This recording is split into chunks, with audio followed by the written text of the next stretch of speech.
Wray. This is Andy. This is FDS NFL, Andy. FDS NFL, and we are heading into the conference championship. Conference championship weekend is right around the corner. Divisional weekends games are over. Mm-hmm. And I would have to say that some of these games were just as crazy as the wild card weekend. I think overall, wild card weekend was wilder, I guess, as a whole, but you're right. This episode is brought to you by Moose Light. If you need beer, get a Moose Light. Scary good? Scary good. If you need a hat or a shirt with logos like what I'm wearing, talk to our buddies, the Doyles at Doyle Corporate Image. Doyle's rule. The Doyle's rule. All right. How do I'm you wearing want a hat I haven't worn in a long time. Really? Yeah. Okay. Yeah. I'm wearing my Nashville Sounds AAA baseball hat because there's a good chance, Andy, that we may be talking a little baseball tonight. Because it's hopefully going to have an impact on the football world, but we'll see. Let's we'll save that for a little bit later. Sounds good. Where do you want to get started here? All right. Well, let's just real quick go through the divisional games themselves. Okay. Let's start off San Fran, Minnesota. Minnesota, yep. As you guys know, I've talked about the pool that I'm running. Yep. There were a few people that picked the Vikings to win this game. Mm-hmm. But Jimmy Garoppolo came down the field on his first drive, and it looked like this game was going to be over very quickly. He was surgical moving the ball out there. It was unbelievable. And then he kind of, they ran into a wall, but they found their way in the second half. That San Fran defense, Bosa is unbelievable. That was the big difference. I mean, if you look at Kirk Cousins' game, it was pretty, I guess, efficient. I mean, he certainly didn't light the world on fire, but it was a pretty efficient game. But, man, they just didn't allow anything to happen on defense. The pressure is always coming, and they don't have to blitz to get it.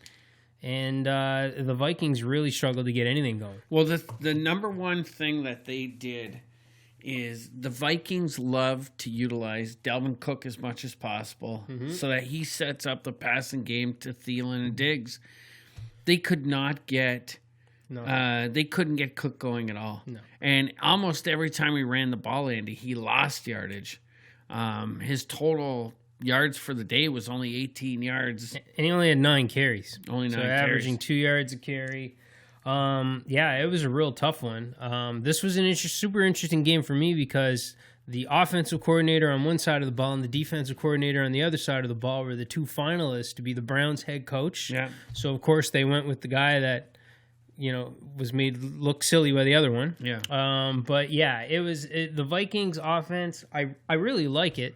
I like what they do on offense. I like that they typically run the ball a lot. Like they run the ball more than most teams in the NFL. They employ a fullback, which I can't wait to see again in Cleveland. Yeah. But this San Francisco defense is not to be underestimated. No. It is just that good. That yeah.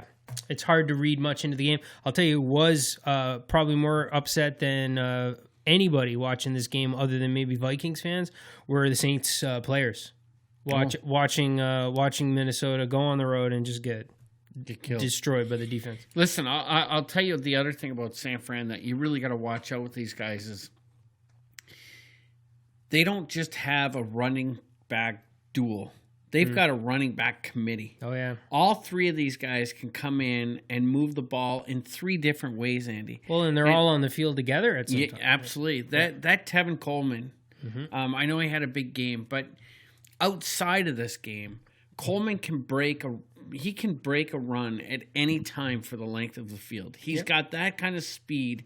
He was that good with the Atlanta Falcons. That was and that's why That's why he wanted to bring Coleman with him when he went to the 49ers, right? But Kyle Shanahan. But this offense, and I'll tell you another one, Deebo Samuel. Deebo? Yeah. He's a monster, He's man. a machine. He is a monster. And times where you think, that's going to be a tough... He's stronger than the DBs he plays against. Mm-hmm. That's pretty simple to put it. San Fran won this game 27-10, Andy.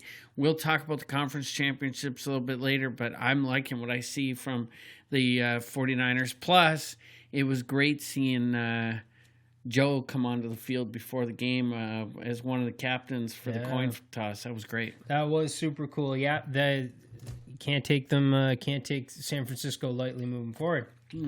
All right. The next up game I guess we'll get into is Texans-Chiefs again. Yep. I don't think a lot of people probably had the Texans win in that game in the pool or otherwise. And, it was probably the most exciting game, I guess, of the weekend in that we couldn't believe what we were seeing. And then before you know it, the tables were completely turned by half. I mean, was it 24-0 the lead by the Texans at some point? Yeah. Yeah, and then all of a sudden, Pat Mahomes and them just decide to turn it on. Oh, we're talking Tennessee Ravens. Oh, we're going Tennessee Ravens. Yeah, I thought you said Tennessee Ravens. Yeah, I'm an idiot. Sorry. Let's go. Tennessee Ravens. Okay, right. Tennessee Ravens. I was wondering where the 24-0 was coming. But I do believe they were up like that, too. It's just the Ravens never did climb back. Climb back in. Listen, I love the Tennessee Titans. I really do. Ryan Tannehill's excited to watch right now. Yep. And I don't know what's happened between Miami and Tennessee, but this guy does not get phased in the backfield. Like he's poised. He's got poise, Andy. Yeah. But here's the thing about Tennessee. I picked them in one of my formats. I was taking them in both. And I was like, how do the Ravens lose this game? Number 1 seed, home field advantage, bye week. How do they lose this game? Well, Mike Vrabel, and I was not a fan of him as a player. I wasn't. Right. I don't even know if I'm a fan of him as a coach. But the fact that he knocked off the Patriots makes me like him a little bit more. You are now. Yeah. Well, and I have to tell you, his coaching, I love him. Like he's a great coach. He's going to be a very good coach in this league. And when you got Derrick Henry, I mean, pounding the ball, and then they get down to the goal line, and the Ravens stack the box. Derrick Henry takes a couple steps towards the goal line and throws a touchdown pass. It was unbelievable. It was great. It was unbelievable. The key to the game, really, I mean, you know, I talked about it all season, right? Like the one of the only bright spots of the Browns season was when they beat the Ravens, and they kind of gave everybody the blueprint on what you have to do. You have to turn Lamar Jackson over early by forcing him to throw the ball. If you look at this, he threw the ball 59 times in that game. So right away, if you told me Lamar Jackson's going to throw the ball 59 times in this game, do you think the Titans have a chance? I would say absolutely. Now, if you told me he was going to throw for 365 yards, I'd be like, oh, maybe not. And then with if you look at, he also rushed the ball for 143 yards, but nobody else got going. So this was basically the Titans were like, all right, it's on you. You're going to have to beat us with your legs and especially with your arm. They got him to turn the ball over a bunch early, which means he can't stop throwing. And that's what you got to do to beat the Ravens. So here we are, the MVP, and I'm not going to sit here and say he doesn't deserve it. He deserves it for sure. It's based on the regular season. Exactly. Right. And, I mean, I guess the narrative is going to be, will he be able to win a playoff game? Listen, again, Vrabel comes from that Patriots model. Mm-hmm. What are the Patriots famous for? Taking away your strength. Bend, don't break. Yeah, for sure. Bend, don't break. They let Lamar Jackson put up 365 yards passing, 143 yards on the ground, like you mentioned, Andy. Yeah. But when it came down to the red zone, they walked away with nothing. I know. That was unbelievable. It was crazy. How many times it was crazy. So listen, watch out for the Tennessee Titans this week against Kansas City. This is going had I told you that Tennessee was going to be facing Kansas City in the AFC Championship, would you even have given the Tennessee Titans a shot in this game? No, nobody would have. And you know what? Titans fans are a little rambunctious these days because very few people are giving them a shot in the game anyways, right, despite what they've pulled off so far to get there. So I guess everybody's thinking the magic's going to end soon. Yeah, I mean, it's still unbelievable. Just looking at the box score, the only eyesore on the side of the Ravens is obviously the turnovers and the 59 pass attempts by Lamar Jackson. But if you look at everything else in the box score, you look at Ryan Tannehill, 50% passing, 7 for 14. Yeah. yeah, it's amazing that they beat the Ravens. Amazing that they held them to 12 points. It's all about Derrick Henry. Yeah, it's all about Derrick Henry. Mm-hmm. Derrick Henry is a tank right now, Andy. He's a puts big up guy. 195 yards rushing in a playoff game. Yep. And remember, back in the days, they used to tell you in the playoffs, 2 things win championships. You got to run the ball, and you got to play defense. There you go. And that's what Tennessee's doing right now. They figured it out. All right.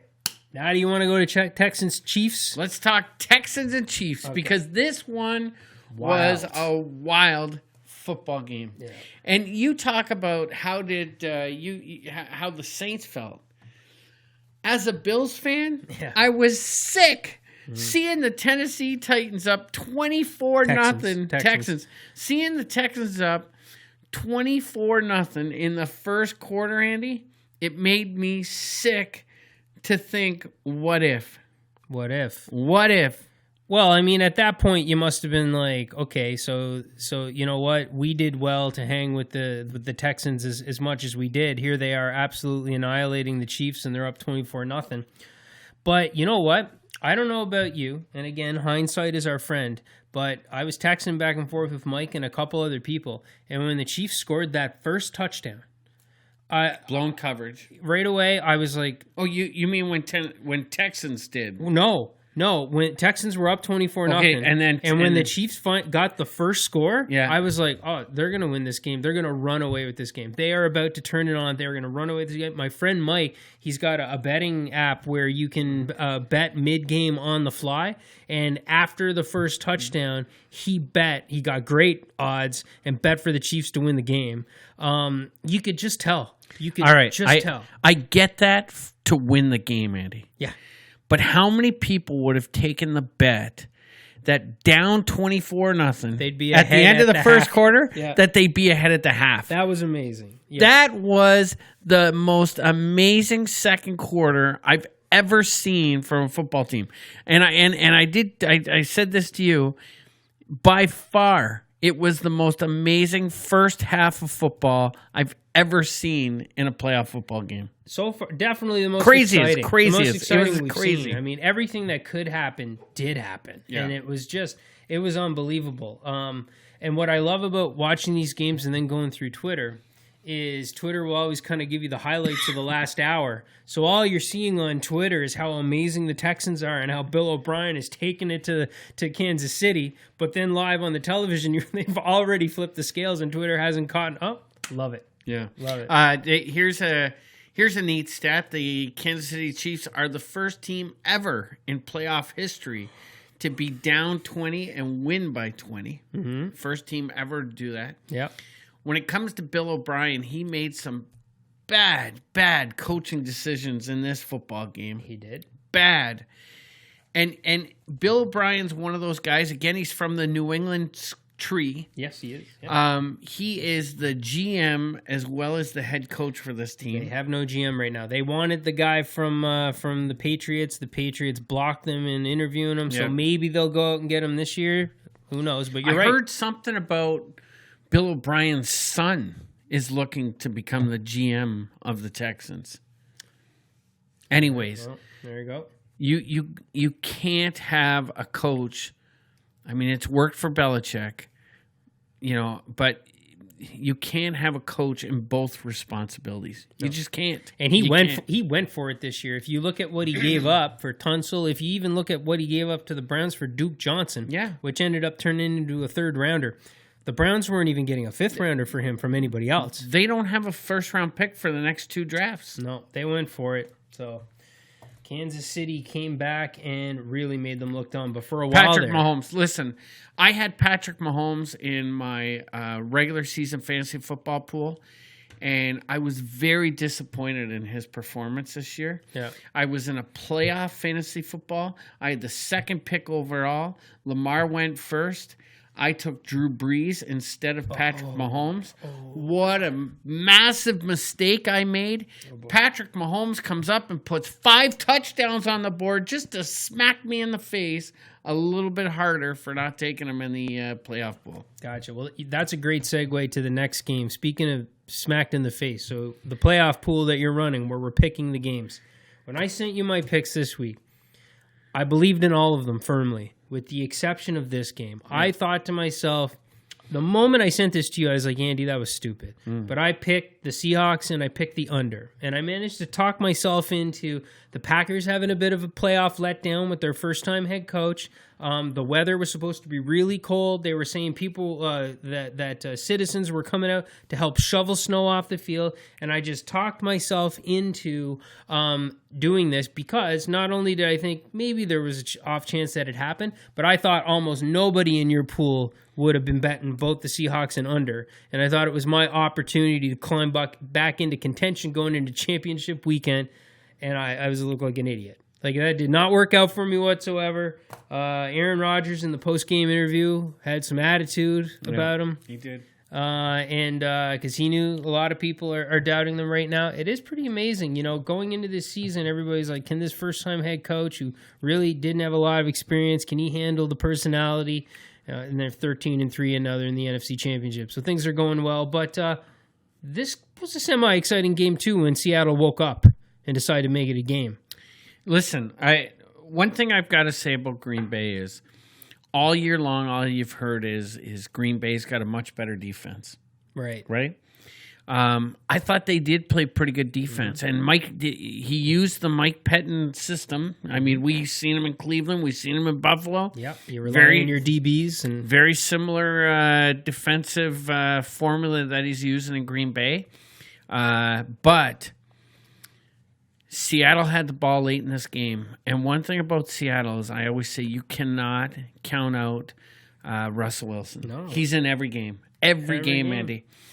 The biggest surprise that I still don't get it, 4th and 4, 3 minutes left to go in the game, and they put the ball back in Aaron Rodgers' hand. You have Wilson. Yeah. Let him just get outside the pocket and make something happen. That was a better.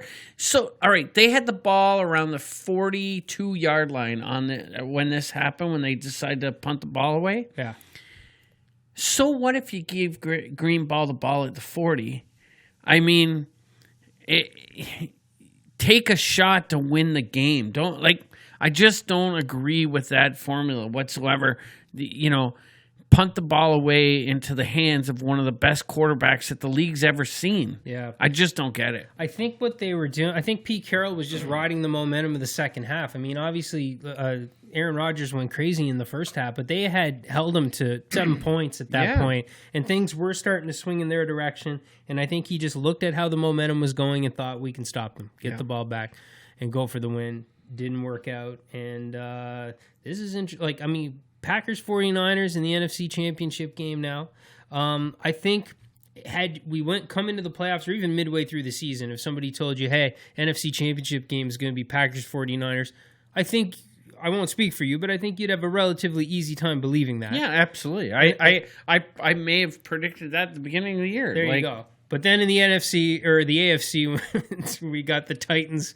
We got the Titans in there, and neither the Ravens or the Patriots are present. I mean, none of us were calling that one. Nobody did. Nobody's calling it. Just a couple other things I just want to say about Seattle before we get out of here on this game is, listen, they're the ones that took the late shot on DK Metcalf. Yeah. That really paid out. I mean, DK Metcalf had a great rookie season as a wide receiver. Pretty good, yeah. And, this guy lived up to the expectations of the draft. It took him till about the midpoint in the season to start to figure it out. He's by no means, he's still not a polished or refined receiver by any stretch. He can only do certain things for you, but he's got the size and the speed to go ahead and do those things against just about anybody.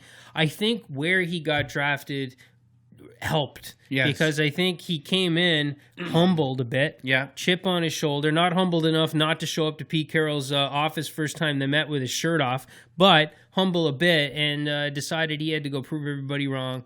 And, he's looking really good. I'm happy for the kid. I wanted him in Buffalo. Anyways, I just wanted to give him a shout out. The other thing I have to say is Marshawn Lynch finally talked to the press. He rambled off some words, Andy. Gave some players some big advice. Yeah. Watch their money.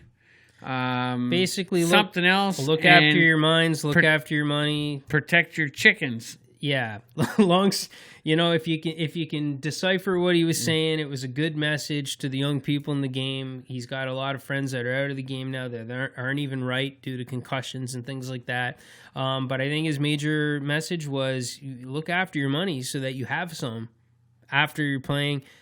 What the chicken metaphor was for, I don't really know. I'm still trying to figure out the chicken thing. Yeah, but anyway, look after it regardless. Your legs? Who knows, man? Who knows? Anyways, is that the last time we see Marshawn Lynch? What do you think? I think so, unless something crazy happens again next year. Seahawks have no running backs and they need him to come back in again. But no, I think that's it. I mean, I think he decided to talk to the media, which normally he wouldn't at all. What I loved was late in the game, or I think it was in the fourth quarter, Seattle got down to the goal line, and Pete Carroll finally gave Lynch the ball, and he scored a touchdown. Oh, and the week before he delivered big in the red zone too. So there's no way they were going to not give him the ball. So. All right, there's your divisional finals. All right, what do you want to get into? Couple things. Let's first start out with big news. This just came out last night. Yeah. Surprising news. Luke Kuechly from Carolina, linebacker, been in the league for 8 years. Andy, 7 Pro Bowls. Announced his retirement last night in a very emotional speech, one-on-one with a camera, with no press around for the announcement. It was a shocker, but I think we're going to start to see more and more of this, where the players decide they're going to get out early. The big superstars who have not only made a ton of money already in their career to sustain them for the rest of their lives, but also had a lot of injuries, specifically head injuries in the league. So I think if you just look at Luke Kuechly, and again, I had a hard time reading into it all, but I'm guessing it was just the perfect storm right now. He's been through a lot of injuries. He's made a ton of money that's going to be fine unless he completely wastes it. All he has to do is heed Marshawn Lynch's advice, look after the chicken and all that. He'll be fine. But then, of course, the Panthers are kind of blowing things up. New coaching staff. And they weren't going to win the Super. They weren't going to be competitors. Right. They don't even know if Cam Newton's coming back. Exactly.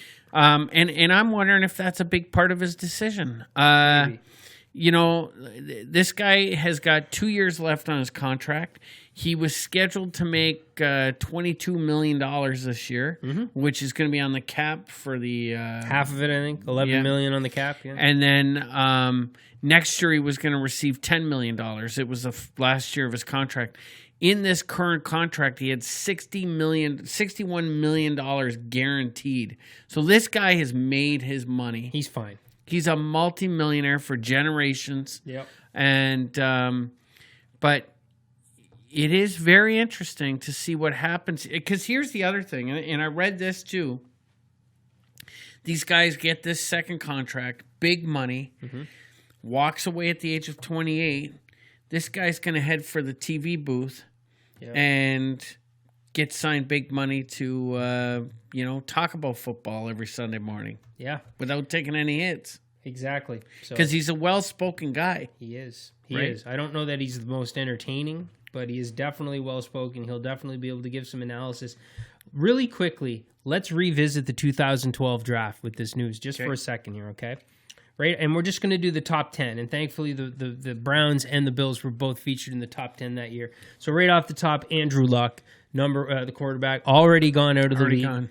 Robert Griffin III was the number 2 pick. They traded the farm to get up there to get him. And he had the greatest, still to this day, the greatest probably rookie quarterback season of all time. He is now Lamar Jackson's backup. The Cleveland Browns took Trent Richardson. They traded up one spot with the Minnesota Vikings. Trent Richardson was, he actually had a decent rookie season, but I mean, nowhere near the expectations. Out of the league, into the CFL, into the AAF, now into the XFL. Pick number 4, Minnesota Vikings, Matt Khalil, offensive tackle. I think he's still in the league, but by no means is he one of the best in the league. I don't believe. Yeah. Number 5 is amazing. Jacksonville Jaguars. Justin Blackmon. He's been out of the league forever, indefinitely suspended. I think he's had multiple DUIs and been arrested since. Yeah. Dallas, Morris Claiborne, that did not work out as a big impact player. Number 7, Mark Barron, that safety linebacker hybrid. He's still in the league and can play a role, but certainly not lighting things up. I was probably a little harsh on Matt Khalil there. I mean, this guy was a Pro Bowl and things like that, so that was fine. And then we get Ryan Tannehill. The number 8 pick, Ryan Tannehill, AFC Championship. Exactly. Now, before this season, with him back up in Titans, everybody was writing this guy off. The Dolphins gave up on him, and he's probably the best player remaining on this list. Number 9, Carolina Panthers took Luke Kuechly, and he is now out of the league. And then the Buffalo Bills at number 10 drafted your favorite defensive back in the league. Cannot cover. Stephon Gilmore. So what a crazy draft when you look back at 2012. I mean, the year after that draft, with the exception of a few like Justin Blackmon, I mean, people were looking at it going, this might be the best draft of all time. Probably the best quarterback draft, at least, with Luck and Griffin. Things have changed. Yeah. It's good. And look, Fletcher Cox got drafted that year as well. Oh yeah, there was a lot of interesting picks in this. Bruce Irvin, remember when Bruce Irvin was drafted Absolutely, number 15? We were like, what the hell is going on there? We got Melvin Ingram down here. Chandler Jones, Brandon Whedon. Oh yes, sir, there you go. Sir. Oh, gosh. Anyways, all right. Reminiscing about 2012. All right, what else you want to All right, Luke Kuechly. All right, I want to talk about the national championship for a second. Yep. You and I had a discussion about the soon-to-be Cincinnati Bengals number 1 pick in Joe Burrow. No brainer. First of all, listen, this was LSU. This was LSU's year. Oh, they were stacked. Trevor Lawrence, though, is still an unbelievable quarterback. I mean, this guy... If they were both coming out, this might be an unpopular opinion, but I don't think it's unpopular with a lot of people. Trevor Lawrence might still be the better bet in the NFL. There's a lot of people who will say that. If they were both coming out today, Andy, even though Trevor Lawrence lost that game... Yeah. I think Trevor Lawrence goes first overall. I would hope so. Absolutely. I really do. I mean, the intangibles that guy has, and he's a few years younger than Joe Burrow. Yeah. Trevor Lawrence is going to be a very sought after. There's going to be quite a few teams tanking to go after Trevor Lawrence. But let's just talk about Joe Burrow for a second, okay? Now, we were going to look at video. We don't have any video in front of us. I'll try to explain to you my grief. Explain to me your grief with Joe Burrow. So hold on now. I just want to ask you this, heart to heart. Yeah. I want to know. Yeah.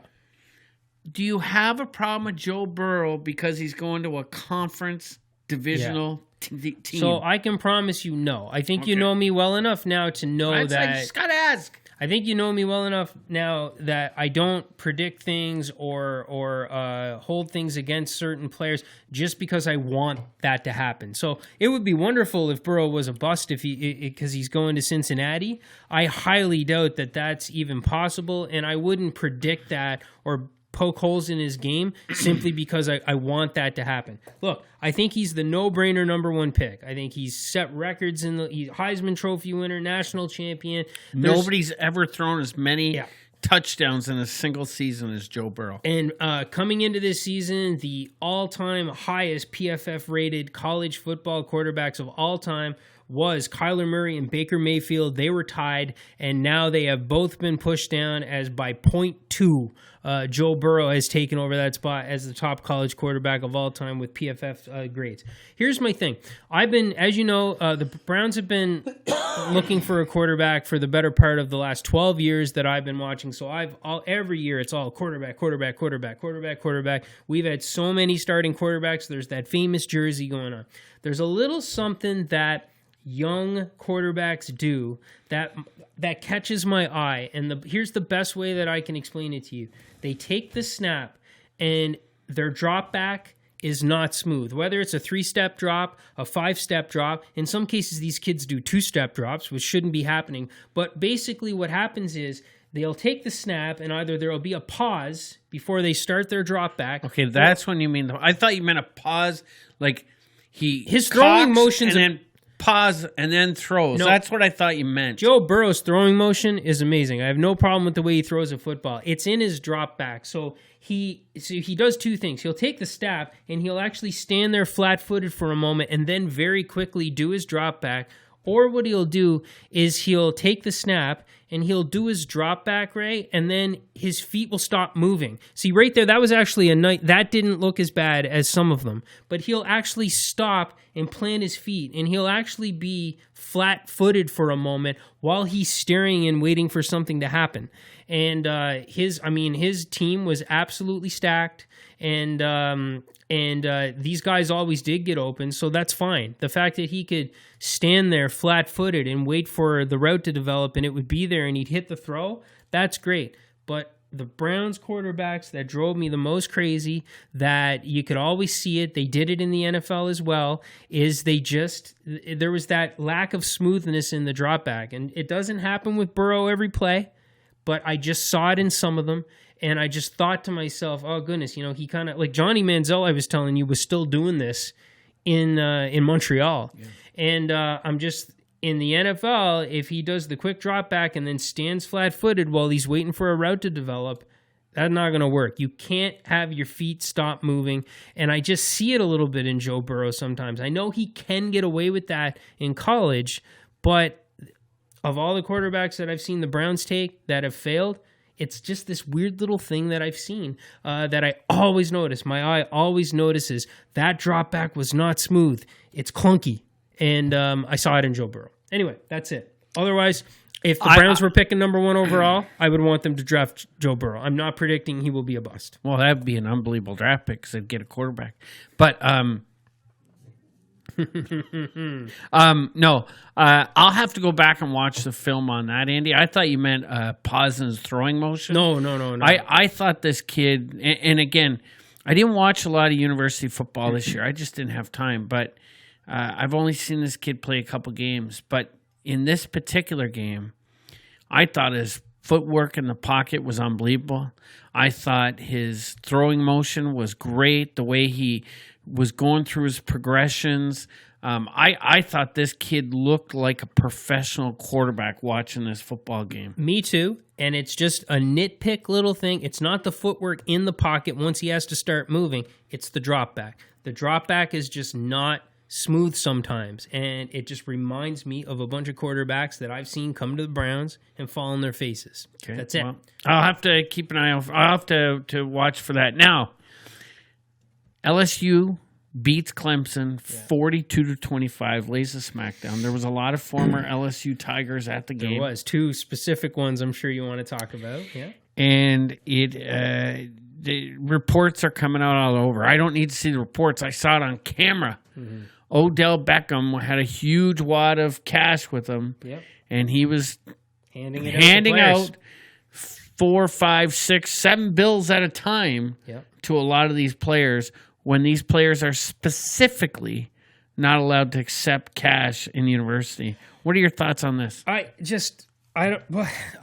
don't have any thoughts. I think that the kids should totally be allowed to take Odell's money in that case, but I also think that college athletes are used and abused, and I think they should be able to make money anyways. That said, I mean, every player that accepted a wad of cash from Odell Beckham on camera was essentially declaring for the draft. Yeah. Think about it, because there's no way you're coming. Like, I heard a story that LSU was claiming that Odell was handing out fake money. Odell would not walk around with fake money. No. It's since been confirmed that it was not fake money. I have no idea. Odell also, in the locker room, which got caught on camera, slapped a police officer in the butt. So he was walking on thin ice with he was like, anyway, Odell, get back to Cleveland or something, man. Anyway, that's Odell. That's Odell. Yep. All right. Right. We're going to move quickly here on a couple other ones. Tom Brady. Yeah. It's time for some Tom Brady. Sure. Okay. It is official now. Tom Brady has moved his family out of Massachusetts. They're now living in Connecticut. Mm-hmm. His Patriots suite at the hotel outside of Gillette Stadium is cleaned out. Mm-hmm. And I mean cleaned out like it's never been cleaned out before. Mm-hmm. His house is still on the market in Boston. Yep. Do you really think Tom Brady's going back to New England? I still do. So here's all I can say, Ray, is I understand your prediction that he's leaving New England, and a lot of people are saying that and it may very well could be true. But if you're asking me to predict today what's going to happen, I still predict that Tom goes back and plays for the Patriots, and here's why. When all is said and done, when the season's about to kick off, or not about to kick off, but in the off season, and Brady starts to figure out where he's going to play. It'll be the first week of March. Sure. Right, first week of March. When Brady starts figuring out where it is he's going to play, and New England starts to figure out what they're going to do with Tom Brady and about Tom Brady, listen, here, just my opinion. I don't think Tom wants to go anywhere where he doesn't think he stands a really good chance to win. So why would he leave the state, though? I don't get that. I'll listen. Well, I mean, it's the off season, so he can do a lot of things. I don't think he wants to go anywhere where he doesn't stand a really good chance to win. His comments the last couple of seasons has made it very clear to me that his legacy is something he really does value, and I don't think he wants to damage that legacy. So going to a new system with a new head coach and various things like that, I'm sure he's up for it, but he better be darn sure that he can win in that place. And all I think, this is just my prediction, which we will talk about, I'm sure if I'm wrong, is I think when it's all said and done, the Patriots are going to look at Tom, and Tom's going to look at the Patriots, and they're both going to agree that they are each other's best option. Well, we're going to see. If Jimmy Garoppolo was still sitting there waiting in the wings for the Patriots, or they had a super high pick and were going to be able to go get themselves a quarterback, I would feel like, a really good chance of getting quarterback. I would feel differently. But that guy's not waiting there. And at the end of the day, they got to ask themselves, because they're going out there to win, who's our best option at quarterback right now? And I think they're going to realize, well, it's Tom. And I think Tom's going to go, where's my best chance to win right now and keep my legacy going?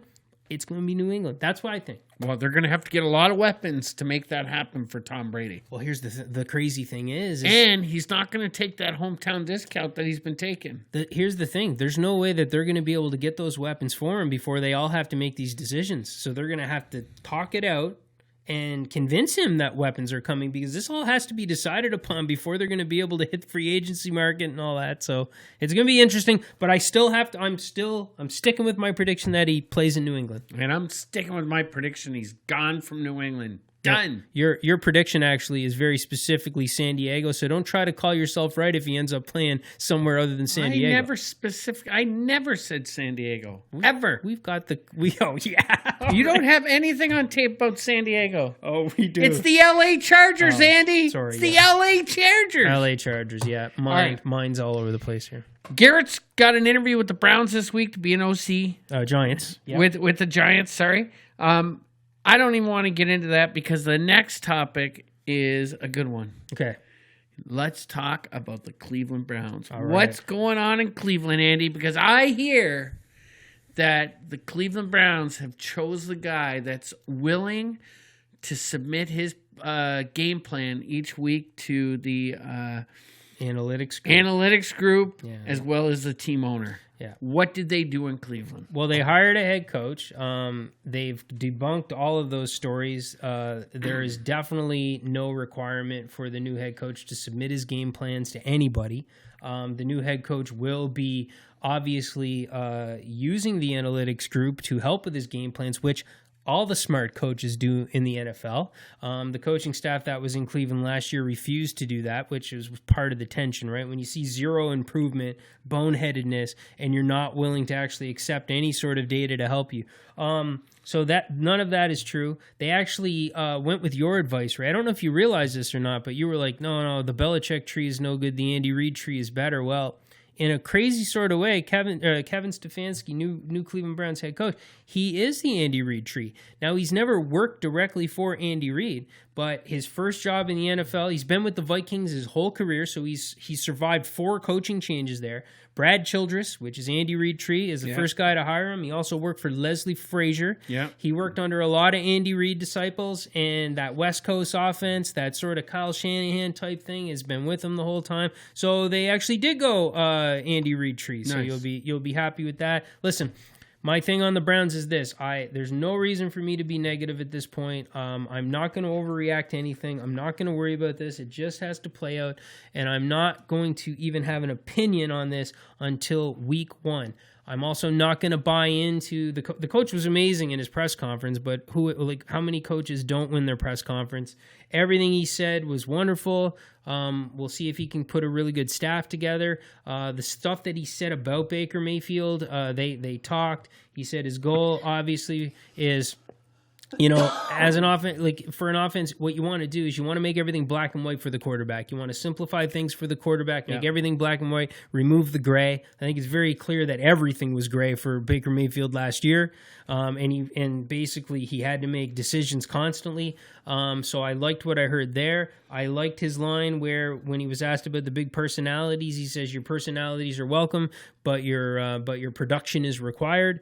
That's easier said than actually executed on. So all of that's wonderful. We'll see how it works. I've got 6 to 7 months to wait before I decide to get discouraged or excited about this because I refuse to do it in advance. As you're talking, this just came into my mind. It literally just popped in my head. In 2019, there was some drama with the Minnesota Vikings with Stephon Diggs because he didn't feel he was getting the ball enough. Yep. And somehow, some way, the Vikings were able to squash that and get Diggs the ball. Yeah. And their offense was great. And their offense was great. So hopefully in 2020 with the personalities of the Browns that want the ball, like OBJ shouted this year, hopefully he'll be able to handle that situation in Cleveland. Get them the ball and also get the ball into the running backs' hands even more. And I like the ratio. When you look at the Vikings, they run the ball more than almost anybody. And I wanted to ask you this. Did Buffalo have a true fullback on their roster this year? Did they have Patrick DeMarco. Okay. He's been there for a few years now. There we go. So the Browns did not have an actual fullback on their roster. That drives me crazy. He was at our new coach was asked about that, and he said there will absolutely be a fullback, a big part of the game plan because that's football. Although Josh has to learn how to use his fullback because one of the plays that he made against the Texans is late in the game. He threw a bomb downfield to his fullback, covered by 2 DBs. Yeah, that a fullback shouldn't be going 25 yards downfield for a catch. Anyways, Andy. No. So yes, I think it's great to have a fullback, but you need to use it. Just a good lead blocker, as opposed to every time you line up, there's only one running back in the backfield, or if there's 2, it's Nick Chubb and Kareem Hunt. And Kareem Hunt did a great job trying to lead block, or you motion a tight end back there to be that guy. No. Do you know? Real do you know when you really need a fullback? In my opinion, when you have the lead in the fourth quarter. Sure. Yes.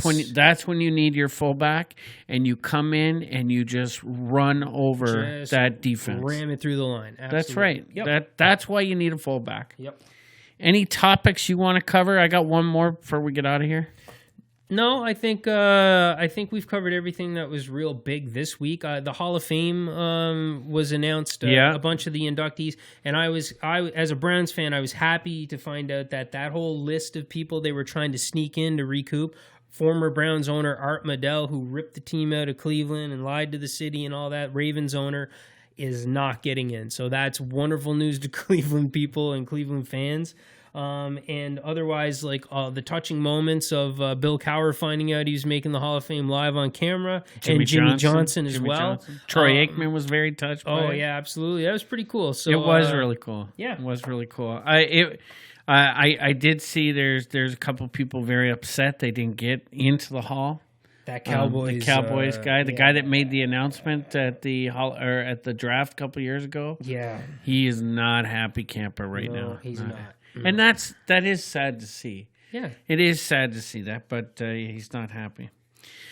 One last topic I have to talk about before we get out of here, Andy. Today, it's a debut on Netflix. 3-part story of the Aaron Hernandez story. I didn't even know that. Yeah. Wow. 3-part series on the Aaron Hernandez story. And I have to think, if you're Robert Kraft, with everything that's gone on in the Patriots organization, and I tease the Patriots, but look, they're already leading the news in the offseason with Edelman jumping through somebody's car, all drunk in California. Listen, off-season starts early. Off-season starts early. Get out there. And the Patriots always seem to lead the news cycle in the offseason with these kinds of stories. And I'll never forget the year of the summer of Aaron Hernandez and the way that went down. And I'm curious, if you're Robert Kraft, how excited are you that this documentary is even making Netflix? I mean, do you know, were the Patriots at all involved in it? Well, I've watched 5 minutes of the first episode. Yeah. All it talks, Patriots. Are any of them in it? And there's pictures of Gillette Stadium, pictures of Tom Brady and Bill Belichick. So, yes, the Patriots are associated with this documentary in the first 5 minutes of the first episode. I guess what I meant was, like, were they part of the production? Did they support it? I don't know. I don't know. I did see a quick interview, a real quick interview on the Rich Eisen show with the guy that did this documentary. Yeah. I didn't get to see the full interviews, so I don't know if Rich asked him if the Patriots were involved with it. Yeah. But I would think if I was Robert Kraft or Bill Belichick, I would want this story buried and not out in the limelight for everybody to see. Well, it's never getting buried when it's a story that big. And this is a crazy offseason for the Patriots. There's a lot of stuff going on, and there could be even bigger things going on. I mean, and don't forget, the case against Robert Kraft is going back to court to see if they can get it reopened to press criminal charges. Right. And not just one, multiple criminal charges. Like, the Patriots have got a lot going on right now. Oh, and I wanted to ask you this, okay? I need to ask you this real quick. So, in the Major League Baseball, remember, to kick off the show, I said I was going to tease this. Yeah. To kick off the show, in the World Series, it comes out that Houston was videoing the signals and relaying them into the batters so they knew what pitches were coming in. Yeah, they were tipping off pitches with multiple ways. They got caught a few years ago and warned, and then they went ahead and just continued to do it. Right. Yeah. So they've gone ahead and did it. Huge fines to Houston. They fired the GM. They fired the manager. Yep. One of the managers is now in Boston with the Red Sox. He got fired. Yep. Like, this is a huge can of worms as far as this type of cheating in sports. Mm-hmm. And with the latest of what's gone on with New England, because they got off pretty easy the first time. Right, they lost the first round pick. Yeah, fine to Belichick, fine to Kraft. Right, to Kraft, but the NFL hasn't physically come out and said to the Patriots nothing's going to happen on this current issue. I've heard reports that nothing's going to happen, but I haven't physically heard the announcement yet. Is Roger Goodell sitting in his office after what Major League Baseball's done and said, we need to relook at what we're going to do about this? I don't think so. I actually think they are going to get punished, and I've heard that something is expected soon enough. I don't think it's going to be big. I don't think it's going to be nearly as big as the first time, because I do believe that they weren't actually trying to cheat in this, but I also don't care. Like, their reputation has to bite them in the butt here, and I think Goodell is going to do something. But if I had to think how Roger Goodell was reacting to this Houston Astros stuff, I think he's probably thankful for it, because everybody's talking about that instead of the Patriots. True enough. But have you seen the meme out there? Which one? Let's see if I can just bring it up for you here real quick. We'll get your live reaction. Live reaction to the meme. We'll get your live reaction to the meme. I was sent to it here. Here it is right here. Let's see here. Patriots. That's funny. Yeah. They share our values. Wow. There we go. Man, it's going to be an interesting offseason with Patriots fans, man, especially if your prediction comes true. I'm thinking to myself, are Patriots fans going to have total meltdowns and we're going to hear nothing but craziness from them if Tom Brady is announced to go into the, or are they just going to go into their little holes and be quiet? I'm not sure which to expect. I don't know, but I will tell you, this playoff season, now that the Bills are out, I am missing the Bills being in the playoffs, but what I miss more is rooting against Tom Brady and the Patriots in the playoffs. Oh, well. Only 2 weeks left to go. Only 3 if you count that stupid Pro Bowl. Yeah.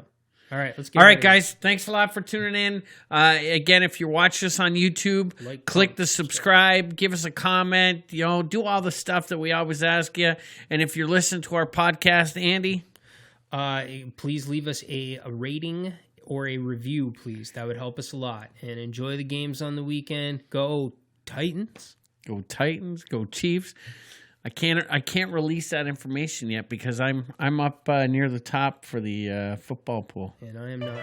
All right. See you guys.